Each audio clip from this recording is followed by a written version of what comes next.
Hello. नमस्कार मित्रांनो, नमस्कार. तुम्हाला स्वागत आहे आपल्या आजच्या सेशनमध्ये. आणि आपल्या आजच्या सेशनमध्ये आपण how to write a great speech याबद्दल माहिती घेणार आहोत. एक चांगलं भाषण कसं लिहायचं ते पाहणार आहोत. सुरुवातीलाच मला सांगा, पहिल्यांदा तुम्हाला माझा आवाज येतोय का? माझा ऑडिओ क्लिअर आहे का? व्हिडिओ क्लिअर आहे का? आणि स्क्रीन तुम्हाला दिसते आहे का? यस टाईप करा, हो टाईप करा, ओके टाईप करा, so that I will know की आपला टेक्निकल सेटअप बरोबर आहे आणि मग आपण आपल्या आजच्या विषयाकडे थेट जाऊ शकू. Perfect. Very good, very good. Thank you friend, thank you, thanks a lot.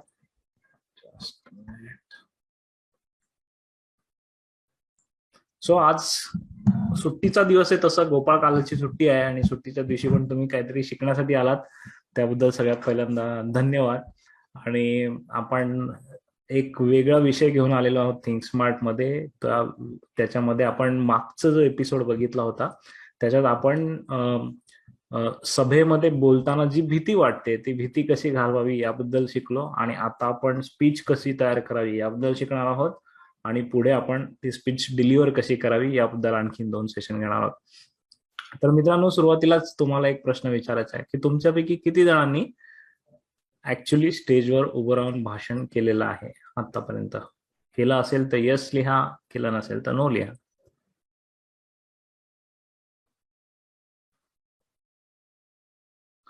हे मला फक्त समजून घेण्यासाठी की किती जण आहेत ज्यांनी ऑलरेडी भाषण केलेलं आहे. बऱ्यापैकी लोक आहेत ज्यांनी भाषण केलेलं आहे, which is good. Very good. आज आपल्याकडे जास्त भाषण केलेले लोक आहेत.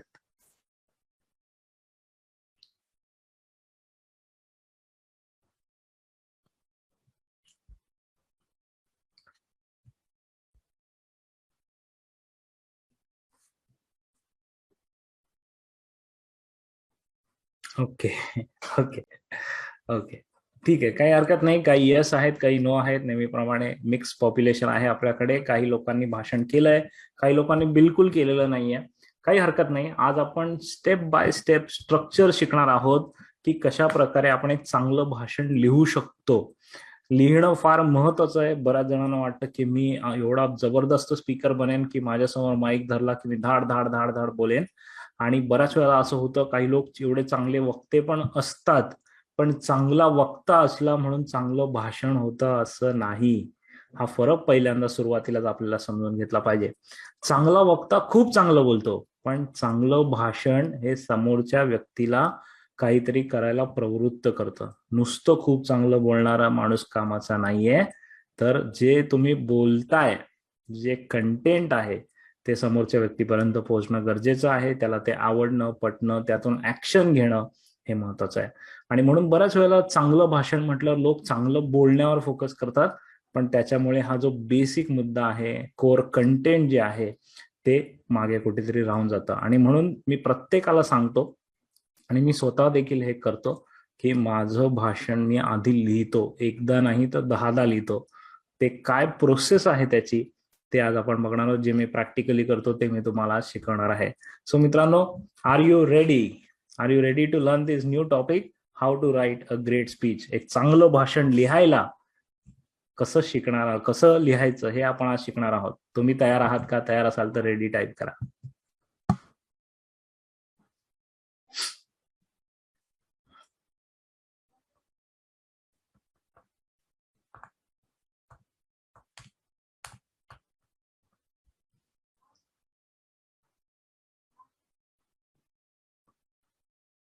हे सगळे पॉइंटर्स आहेत. इंग्रजीमध्येच मी पॉइंटर्स लिहितो, पण मी समजावतोय ते मराठीत आहे. So don't worry about it. English मध्ये समजावतो मी, Marathi plus English. Okay, good, great, thank you friend. So I will start with something, a story. ही गोष्ट आहे जेव्हा मी जॉब करत होतो, गोदरेज या कंपनीमध्ये मी होतो, आणि त्यावेळेला आमच्या कंपनीमध्ये एक ब्लड डोनेशन ड्राईव्ह होती. ब्लड डोनेशन ड्राईव्ह, रक्तदान शिबिर होतं. आणि काही लोक जे उत्स्फूर्तपणे रक्तदान शिबिरामध्ये जातात ते जाऊन रक्त देऊन आले. पण ओव्हरऑल बीएमसी म्युनिसिपल कॉर्पोरेशनची ती ड्राईव्ह होती आणि त्यांनी आमच्या कंपनीमध्ये 2 दिवसासाठी अरेंजमेंट सगळी केली होती.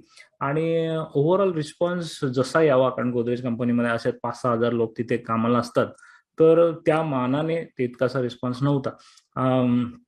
आणि काही लोक कामात होते, काही रेग्युलर आपले बिझनेस चालूच होता, त्याच्यामुळे काही लोकांना वेळ नसल्यामुळे जमलं नसेल जायला, पण ओव्हरऑल रिस्पॉन्स कमी होता.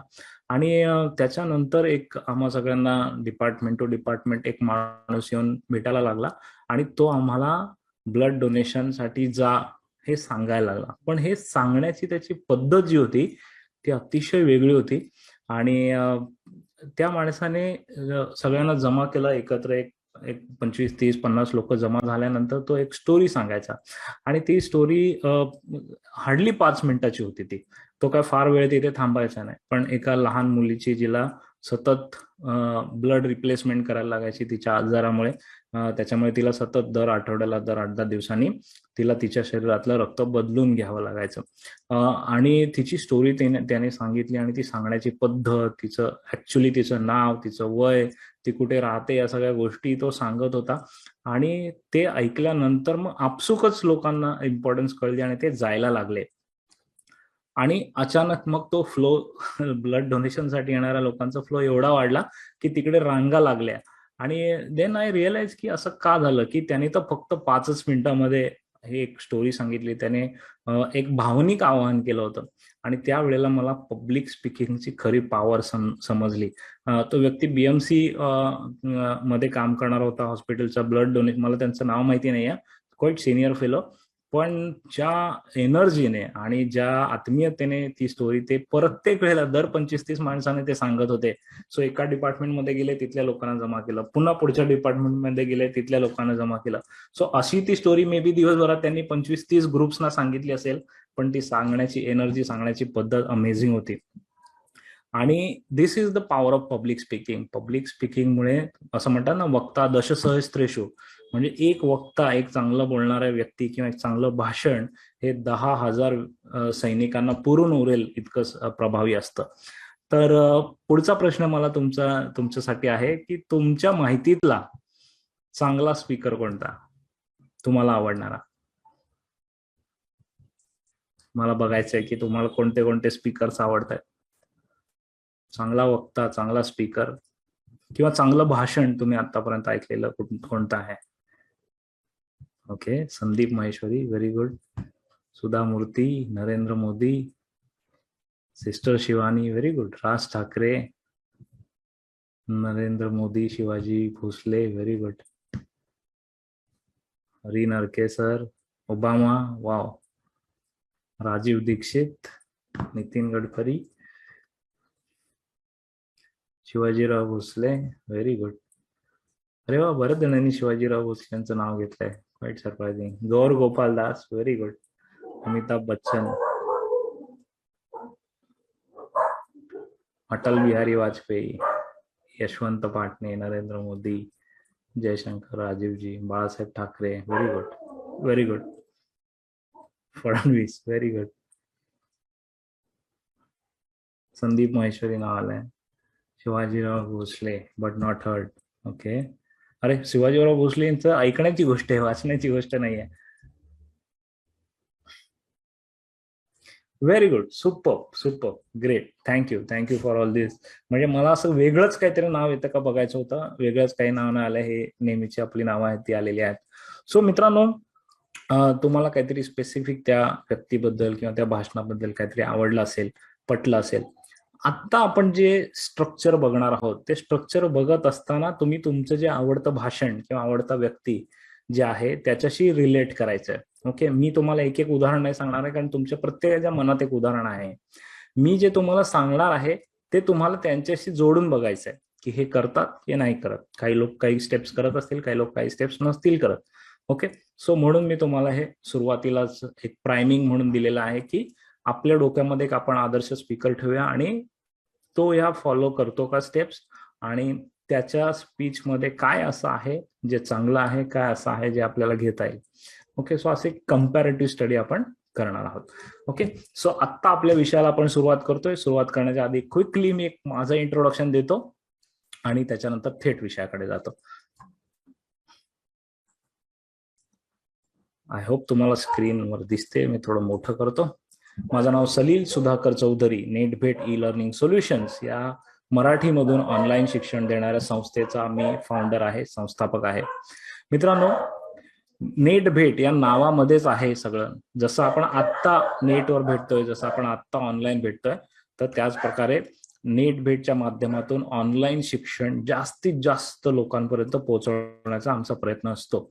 आणि हे जे शिक्षण आहे हे आम्ही 2015 सालापासून ऑनलाईन स्वरूपात द्यायला सुरुवात केली, आणि ते देखील केवळ आपल्या मातृभाषेत, मराठी भाषेमध्ये. मित्रांनो, मला सांगायला आनंद वाटेल की आतापर्यंत 75,000 पेक्षा जास्त विद्यार्थ्यांनी नेटबेटचे वेगवेगळे कोर्सेस केलेले आहेत, आणि आतापर्यंत आम्ही 140 कोर्सेस लॉन्च केलेले आहेत. यामध्ये health, wealth, fitness, finance, marketing, business, management, art, calligraphy, music असे अनेक विषय आहेत. जे जे या पृथ्वी तलावर आपण ऑनलाईन शिकू शकतो, मराठीतून शिकू शकतो, त्या सगळ्या गोष्टी शिकवण्याचा आमचा प्रयत्न असतो. आणि वेगवेगळ्या सोशल मीडिया चॅनलवर आमचे अनेक फॉलोअर्स आहेत. 3 लाखाहून जास्त फॉलोअर्स आहेत. युट्यूब असो, फेसबुक असो, इंस्टाग्राम असो, व्हॉट्सअप असो. आणि मित्रांनो, एक छोटंसं पण तरी महत्वाचं असं विजन घेऊन आम्ही काम करतोय. ते आमचं विजन काय आहे, आणि हे विजन मी प्रत्येकाला नेहमी सांगतो, कारण या विजनमुळे तुमचा माझा कनेक्ट होणार आहे. तो असा की आमचं विजन आहे टू डेमोक्रेटाइज एज्युकेशन. शिक्षणाचं आम्हाला लोकशाहीकरण करायचं आहे. लोकशाहीमध्ये मित्रांनो, प्रत्येकाला समान अधिकार असतो, समान त्याच्या मताला समान दर्जा असतो. आणि आम्हाला असं वाटतं की प्रत्येक व्यक्तीला शिक्षणाचा पण समान दर्जा मिळाला पाहिजे, समान अधिकार मिळाला पाहिजे.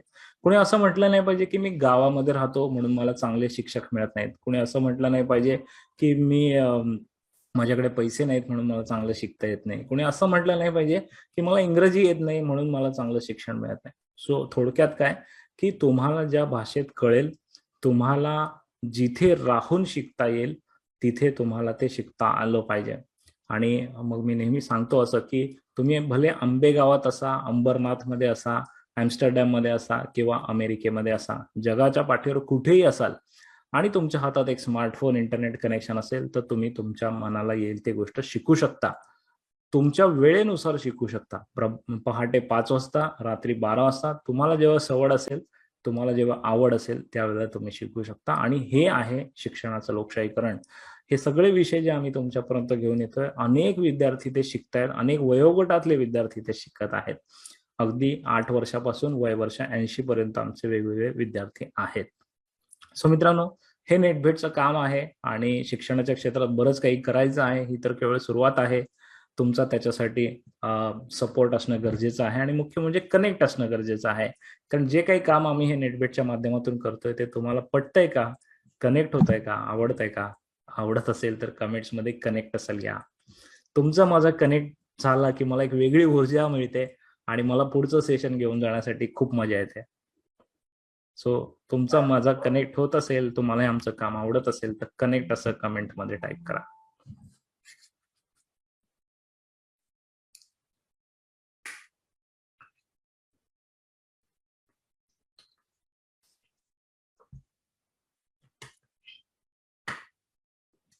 Great, thank you. त्यानंतर मित्रांनो, आणखीन एक गोष्ट नेटबेट बद्दल मला तुम्हाला सांगायला आवडेल, ती म्हणजे मास्टर माइंड सिरीज. आता आपण नेटबेट मास्टर माइंड सिरीजच्या अंतर्गतच भेटत आहोत. गेल्या वर्षी लॉकडाऊन मध्ये माझ्या डोक्यामध्ये ही संकल्पना आली, ज्या वेळेला मी नेटबेटला नेटफ्लिक्स बरोबर कम्पेअर करत होतो. आणि मी विचार करत होतो की नेटफ्लिक्सवर तर आपण एवढा वेळ घालवतो, लोक खूप टाइमपास करतात, अनेक वेब सिरीज बघतात, बिंज वॉचिंग करतात. मग तसाच तेवढाच वेळ स्वतःच्या डेव्हलपमेंटसाठी, शिकण्यासाठी दिला तर. आणि या थॉट मधून मास्टर माइंड सिरीज आली. जसं नेटफ्लिक्सवर वेब सिरीज असतात, तशी ही एज्युकेशनल सिरीज आहे. आम्ही सुरुवात एका सिरीज मधून केली, पुढे त्याचं नामांतर आम्ही थिंक स्मार्ट असं केलं, जी आपण आज बघत आहोत. आज आपण थिंक स्मार्टचं सेशन बघत आहोत, ज्याच्यामध्ये थिंकिंग, बिहेवियर आणि ओव्हरऑल आपली पर्सनल प्रोफेशनल डेव्हलपमेंट याच्या संदर्भात आपण थिंक स्मार्ट मध्ये अनेक विषय घेतो.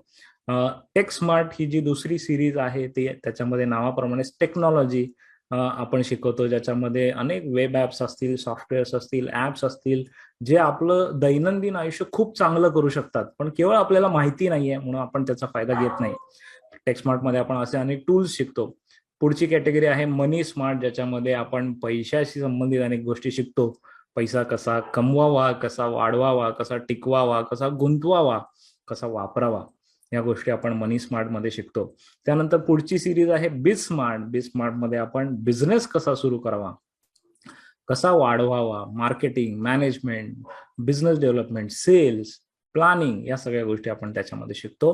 आणि शेवटची सिरीज आहे मित्रांनो बुक स्मार्ट, ज्याच्यामध्ये आपण जगातली सर्वोत्तम अशी पुस्तकं घेतो, जी personal, professional development, management, business अशा विषयांची पुस्तकं, जी बेस्ट सेलर पुस्तकं आहेत ती घेतो आणि त्याची मराठीमध्ये ऍक्शनेबल समरी तुम्हाला आम्ही उपलब्ध करून देतो. सो मित्रांनो, या 5 सिरीज आहेत. दर महिन्याला एक एपिसोड असतो. सो महिन्याला हे 5 एपिसोड लाईव्ह रिलीज होतात, जसं आता आपण लाईव्ह शिकत आहोत. आणि हे लाईव्ह शिकणं फ्री ऑफ कॉस्ट सगळ्यांसाठी उपलब्ध आहे. तर हे झालं नेटबेट मास्टर माइंड सिरीज बद्दल. आणि आता आपण जास्त वेळ न घालवता थेट जाऊया आपल्या विषयाकडे, की एक चांगलं स्पीच कसं लिहावं. ओके, सो सगळ्यात पहिला प्रश्न मित्रांनो, की का लिहावं स्पीच, का लिहावं? एक उत्तर मी मगाशीच दिलेलं आहे तुम्हाला. आणि मी असे थोडं इंटरॅक्टिव्ह ठेवणारं सेशन आहे, थोडं तुम्हाला चॅट मधून उत्तर द्यायचे आहेत. तुमच्या मते स्पीच का लिहावं?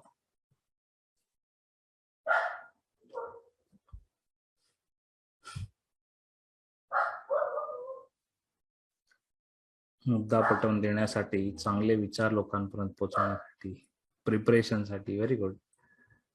बोलायला सोपं जावं म्हणून, for definiteness. Perfect, very good, very good. So हा पहिल्यांदा डाऊट मनातून काढून टाका. कोणालाही असं वाटत असेल की मी स्पीच न लिहिता थेट जाऊन धाडधाड बोलेल, तर तसं प्लीज करू नका.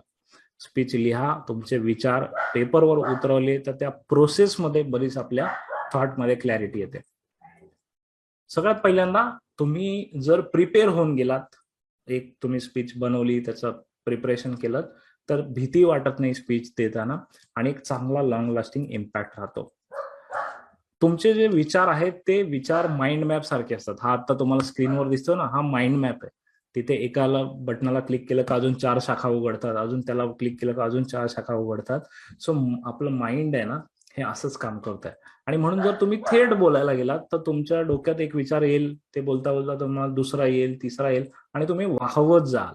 तर तो फोकस राहण्यासाठी, आपले थॉट्सची आउटलाईन एक क्लिअर होण्यासाठी लिहिणं गरजेचं आहे. It saves you from unnecessary errors. कधी कधी बोलताना काहीतरी आपण बोलून जातो, बरडून जातो. आजकाल सोशल मीडियाच्या जमान्यामध्ये सगळं कॅप्चर होत आहे, सगळं व्हिडिओमध्ये आहे, सगळं फेसबुकवर जातं, सगळं लोकांना दिसतं. त्याच्यामुळे आजच्या जमान्यात तर विदाऊट प्रॅक्टिस काही बोलणं फार फार कठीण आहे. आत्ताच काही कलाकारांना त्याची प्रचिती आली, तुम्हाला माहिती असेल की आपण माईक समोर आल्यानंतर आपल्याला एक उत्साह येतो, एनर्जी येतो आणि आपण बोलायला लागतो धाड धाड धाड धाड धाड, आणि मध्येच कुठेतरी काहीतरी अनप्रिपेअर्ड तोंडातून निघून जातो, ज्याचा पुढे भविष्यात फार त्रास होऊ शकतो. सो अननेसेसरी एरर्स होत नाहीत आणि एक लॉंग लास्टिंग इम्प्रेशन राहतं. कारण एक तयार केलेलं स्पीच असेल तर ते डिलिव्हर करण्यातला इम्पॅक्ट चांगला राहतो आणि समोरच्या व्यक्तीला ते दीर्घकालीन लक्षात राहतं. आणि म्हणून स्पीच आपण लिहिलं पाहिजे. आणि त्यासाठी आपण बघणार आहोत, आज आपण 3 गोष्टी प्रामुख्याने शिकणार आहोत. पहिलं म्हणजे लर्न द स्ट्रक्चर. एक चांगलं संभाषण, भाषण आपण कशा प्रकारे लिहू शकू, संभाषण नाही, एक चांगलं भाषण आपण कशा प्रकारे लिहू शकू, त्याचं स्ट्रक्चर बघणार आहोत, त्याची प्रोसेस बघणार आहोत आणि आपले ऑडियन्स कोण आहेत त्याचा अभ्यास करणार आहोत. ओके, सो मित्रांनो, देर आर 7 स्टेप्स. 7 पायऱ्या आहेत ज्या आपण आज बघणार आहोत एक चांगलं भाषण लिहिण्याच्या. पण त्यापूर्वी मला थोडंसं भाषणांबद्दल तुम्हाला सांगायचं आहे. भाषणं वेगवेगळ्या प्रकारची असतात, वेगवेगळ्या लेंथची असतात, वेगवेगळ्या ठिकाणी केलेली असतात, बरोबर. उदाहरणार्थ पॉलिटिकल स्पीचेस असतात, मोटिवेशनल स्पीचेस असतात, एज्युकेशनल स्पीचेस असतात, किंवा मग कधी कंडोलन्सेस साठी स्पीचेस असतात, कधी तुम्ही कुठल्या पार्टीला जाल तिथे कदाचित तुम्हाला स्पीच करावं लागेल. सो असं वेगवेगळ्या वेगवेगळ्या प्रकारचे स्पीचेस असतात, वेगवेगळ्या टाइम ड्युरेशनचे असतात. कधी मे बी तुम्हाला तासभर बोलायचं असेल, कधी 10 मिनिटं बोलायचं असेल, कधी अर्धा तास बोलायचं असेल, कधी 1 मिनिट बोलायचं असेल. ओके. सो माझं असं सांगणं आहे की कितीही वेळ असू दे, तुम्ही प्रिपरेशन लेखी करणं गरजेचं आहे. 1 मिनिटाचं स्पीच असेल तरी सुद्धा. ओके. आणि कुठलीही ओकेजन असली, जरी कॅज्युअल असलं तरी सुद्धा बोलण्याचा, आपण काय बोलणार आहोत, काय मुद्दे घेणार आहोत याचा आपल्याला माहिती पाहिजे. किमान तुमच्याकडे पेपरवर ते लिहिलेले पाहिजेत. अगदी छोट्या स्पीचसाठी किंवा कॅज्युअल स्पीचसाठी एवढी तयारी केली नाही तरी चालेल, पण किमान मुद्दे पेपरवर लिहिणं आवश्यकता आहे आणि त्याचं 2-3 वेळा त्याच्यात फिल्टरिंग करून बदल करणं आवश्यक आहे. विदाउट प्रिपरेशन स्पीच द्यायला जाऊ नका. हा माझा सोपा साधा नियम आहे. तो तुम्हाला इथे कमेंटमध्ये लिहायचा आहे, म्हणजे तुमच्या लक्षात राहील. काय नियम? विदाउट प्रिपरेशन स्पीच द्यायला जाऊ नका. Never ever. आणि ते तुम्हाला कमेंटमध्ये लिहायचं वाक्य.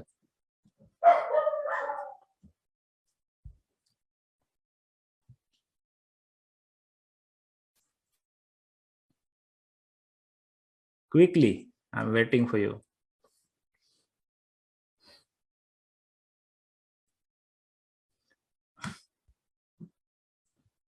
Perfect, perfect. थँक्यू. तुम्ही म्हणाल काय शाळेतल्या मुलांसारखं लिहायला सांगताय, पण मित्रांनो हे महत्वाचं आहे. विदाउट प्रिपरेशन जाऊ नका. सो